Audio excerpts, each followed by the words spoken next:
वक्फ bill amendment को लेकर कल अररिया में बड़ा रैली का आयोजन किया गया है। देश का सबसे बड़ा मुस्लिमों का संगठन जमीयत उलमा हिंद। इस वक्त मैं जमीयत उलमा अररिया के कार्यालय में हूं और यहां हमारे सामने दो बड़ी शख्सियत है। हजरत मौलाना मुफ्ती नसीमुद्दीन कासमी साहब, अध्यक्ष जमीयत उलमा अररिया, और हजरत मौलाना मुफ्ती इनामुल बारी कासमी साहब, सेक्रेटरी जमीयत उलमा अररिया। हम दोनों से आपकी बातचीत कराएंगे। और अररिया में कल बड़ा रैली का इनेकाद हो रहा है, आयोजन हो रहा है। इस विषय को लेकर आइए हम डायरेक्ट बातचीत करेंगे जमीयत उलमा अररिया के जो सदर हैं मुफ्ती नसीमुद्दीन कासमी साहब से। डायरेक्ट आपकी बात। स्वागत है आपका, इस्तकबाल करते हैं हमारे चैनल पर। बहुत बहुत शुक्रिया। मैं मोहम्मद नसीमुद्दीन कासमी, सदर जमीयत उलमा ज़िला अररिया। कल जो मिलिया कॉलेज से पूरब और उत्तर जो वक्फ तरमीमी एक्ट के मुताल्लिक जो सभा बुलाया गया है, ये सभा असल में तमाम मिली तंजीमों की तरफ से है और मुस्लिम पर्सनल लॉ बोर्ड के ज़ेर एहतमाम है।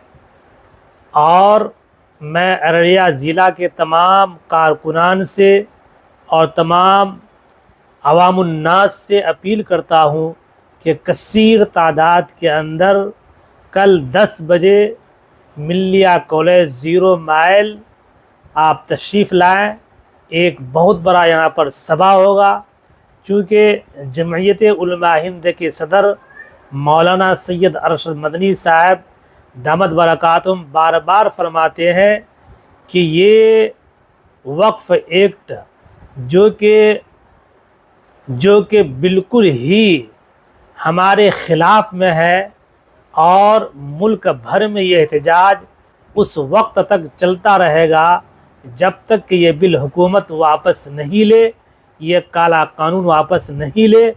और मौलाना सैयद अरशद मदनी साहब सदर जमीयत उलमा हिंद बार बार कहते हैं कि आप अपने अपने इलाक़ों में एहतजाज करें, जलसा की शक्ल के अंदर, सभा बुलाने की शक्ल के अंदर।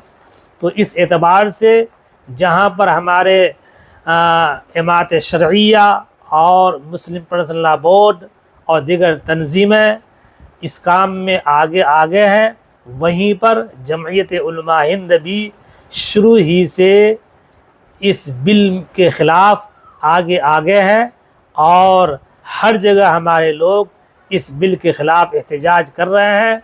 इसी एहतजाज को लेकर कल 0 माइल के अंदर एक बहुत बड़ा सभा बुलाया गया है। तमाम लोगों से फिर दोबारा मैं अपील करता हूं कि आप लाखों की तादाद के अंदर इस इजलास के अंदर तशरीफ़ लाएं। सुबह 10 बजे से इजलास शुरू हो जाएगा। हजरत मौलाना मुफ्ती नसीमुद्दीन कासमी साहब जो जमीयत उलमा अररिया के अध्यक्ष थे, आपकी बात करा रहे थे। अब हम आइए डायरेक्ट बातचीत फिर कराएंगे आपका सेक्रेटरी जमीयत उलमा अररिया मुफ्ती इनामुल बारी कासमी साहब से। सबसे पहले स्वागत है सर आपका। शुक्रिया आपका, आप आए और इस प्रोग्राम की नशर व इशाअत के लिए आप कोशिश कर रहे हैं। अल्लाह ताला आपको अजर अजीम अता फरमाए। आमीन। और सर कल का जो आप लोगों का एक कार्यक्रम हो रहा है, जो एक सभा आयोजित हो रही है वक्फ बिल को लेकर, तो क्या कहना है और कैसी तैयारी है? देखिए, हमारे जमीयत उलमा ज़िला अररिया के सदर हज़रत अक़दस मौलाना मुफ्ती नसीमुद्दीन कासमी साहब दामद बरकातुहुल आलिया ने अभी मुझे कॉल किया मगरिब से पहले। उन्होंने कहा कि मुफ्ती साहब जमीयत उलमा के दफ़्तर में आप तशरीफ़ लाइए और कल के प्रोग्राम के ताल्लुक़ से लोगों से अपील की जाए।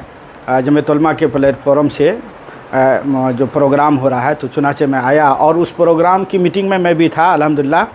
तो ये all India Muslim personal law board की हिदायत और तमाम मिली तंजीमों के मुश्तरका प्लेटफॉर्म से ये इमारत शरिया हो, जमीयत उलमा हो, जमीयत उलमा अहले हदीस हो, यानी जमात इस्लामी, तमाम मुश्तरका तंजीमों के हवाले से प्रोग्राम हो रहा है। और ये जो वक्फ बिल के ताल्लुक़ से जो प्रोग्राम हो रहा है, जो कानून बन चुका है वक्फ तरमीमी बिल, जो 8 अगस्त 2024 को बिल लाया था और उसके बाद फिर ये 2025 में ये कानून भी बन चुका है, तो उसी के ख़िलाफ़ ये एहतजाजी प्रोग्राम है। اور جمعیت علماء کے پلیٹ فارم سے بھی یہ ہدایات ہیں. اکابر نے جمعیت علماء کے صدر محترم نے بھی کہا ہے کہ امن طریقے سے احتجاجی پروگرام ہو, لوگوں کو جمع کر کے اس کے مزادات کو بتائے جائیں اور حکومت تک اس آواز کو پہنچائی جائے کہ ہم یہ بل نہ صرف مسلمانوں کے لیے بلکہ ہندوستان کی جمہوریت اور اس کے دستور اور اس کے آئین کے خلاف یہ قانون ہے, اس سے بڑا نقصان ہوگا. اس لیے حکومت سے پرزور اپیل ہے کہ اس قانون کو واپس لے اور ملک ہندوستان کے اندر امن و آشتی کو برقرار رکھے. یہ ملک ہر ایک کی قربانی کے نتیجے میں ہندوستان آزاد ہوا ہے, اس آزادی کو برقرار رکھا جائے اور جمہوریت اور پرسنل لا کو اور مسلمانوں کے دیے حقوق کی حفاظت کرے.